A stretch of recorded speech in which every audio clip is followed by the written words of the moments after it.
gewissen Konflikt habe. Jawohl, ja. So, ich habe die große Freude, jetzt mal hier den Forschungspreise 2014 der Schweizerischen Herzstiftung vorzustellen. Das ist der Herr Flammer, wo ich gerne jetzt bitte da Platz zu nehmen. Und es geht jetzt um the effects of flavanol-rich nutrition of the vascular endothelium. Dear Chairman, ladies and gentlemen, thank you very much for this introduction, and it's a big pleasure and honor for me to give this research prize lecture and talk a little bit about the effects of flavanol-rich nutrition, particularly cocoa, on the vascular endothelium.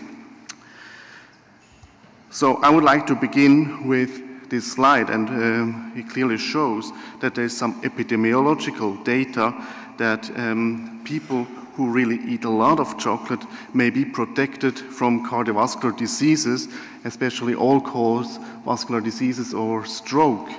And this is a meta-analysis, summarizes several such studies. So why is that? And one of the reasons may be that chocolate and other plant-derived products really have a high concentration of polyphenols, flavanols in particular catechins and epicatechins. As you can see here, chocolate is particularly rich in these products, but also black tea, green tea, berries, and other substances. So these flavanols in nature have an important role as they protect the plant, for example, against sunlight or other danger for the plant. But if I talk about such food, flavanol-rich food and the vasculature, I have to talk briefly also about the endothelial function. And as you can see here, this is the process from healthy artery to a diseased artery to eventually this cardiovascular devastating events happen. And as you can see, endothelial dysfunction is one of the very first step, and it's very important to see that if endothelial dysfunction is present, the artery is prone to events. And it's also a very nice marker for future cardiovascular events, and it's also reversible at that stage, which is very important and can be influenced.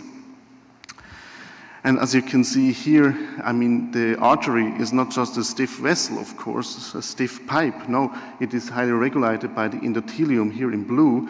And you can see here different substances lead to NO release and vasodilation, but also to endothelial-dependent vasoconstriction. So it depends. So you can imagine if the endothelium is not healthy or not here anymore, so then the artery is prone for dysfunction. And also shear stress plays an important role as well. And the good thing is we have several methods to measure endothelial function in the clinical or also in the research settings. And we can take advantage of the infusion of endothelial-dependent vasodilators like here, or we can take use of the reactive hyperemia, which we do every day here with a flow-mediated vasodilation. So if an artery doesn't react on flow anymore, the endothelium is defect and is endothelial dysfunction present. So going back to the flavanol-rich food, as you can see here, Christian Heiss was the first who really nicely demonstrated that the flavanol-rich cocoa drink can normalize endothelial dysfunction in patients with cardiovascular risk factors as compared to a drink without flavanols. And it's also, this improvement in endothelial function is also in parallel with the augmentation of plasma nitric oxide pool and plasma flavanols. So nitric oxide really plays an important role. So we then wondered whether this improvement in endothelial function, which has been shown in several studies in the brachial artery, is also true for the coronary arteries. And therefore we designed this study where we looked at 22 cardiac transplant recipients, and these recipients, we took these patients because they have endothelial dysfunction present, these patients, and also they need a coronary angiogram every 1 or 2 years because of graft atherosclerosis. So we tested coronary vasomotion in response to cold pressure tests 2 hours after the ingestion of 40 grams of chocolate, dark chocolate, versus a control. And indeed, what we saw is that there's an improvement in endothelial function after 2 hours, as you can see here, and also a coronary vasodilation and a reduction of oxidative stress. So this was the first study really showing that also in the coronary arteries we have a beneficial effect of such flavanol-rich food. Now the other question was, I mean, these studies were all acute studies, so we gave flavanol-rich cocoa or other foods and measured 2 hours later the change in endothelial function. But how is it in the long term? And for that we also designed a study where we looked at 20 patients with heart failure and gave them 80 grams of chocolate for 4 weeks. And indeed what we saw is that there is not only an acute amelioration of endothelial dysfunction in this patient with heart failure, but no, there's also 4 weeks afterwards of daily ingestion, there's a significant improvement in vascular function in this patient.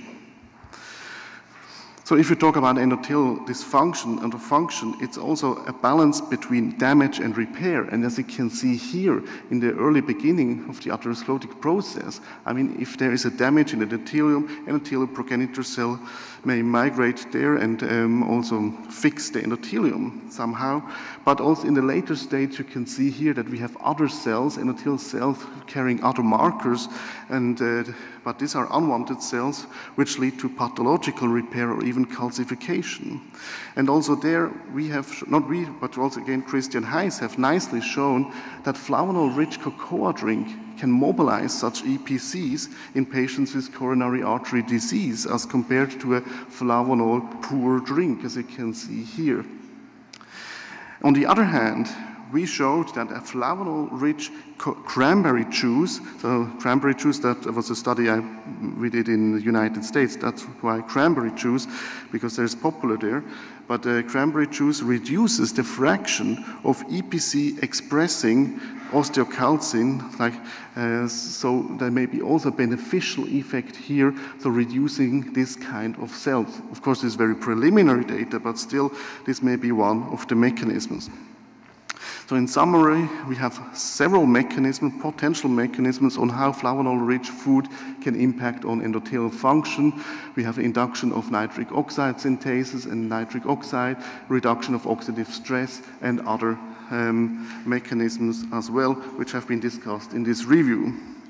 So I come to my conclusion. So flavanols and cocoa flavanols in particular really improve endothelial function, an important surrogate marker for the development of atherosclerosis and an important predictor of future cardiovascular events. And I have to say in this place that cocoa is not equal to chocolate, and this is very important to know because also the concentration of the flavanols depends on how the chocolate was manufactured, roasting, fermentation, and other things, and also on the proportion of cocoa in the chocolate. And chocolate also has sugar, fat, and other things as well, so we cannot just simply recommend to eat a lot of chocolate.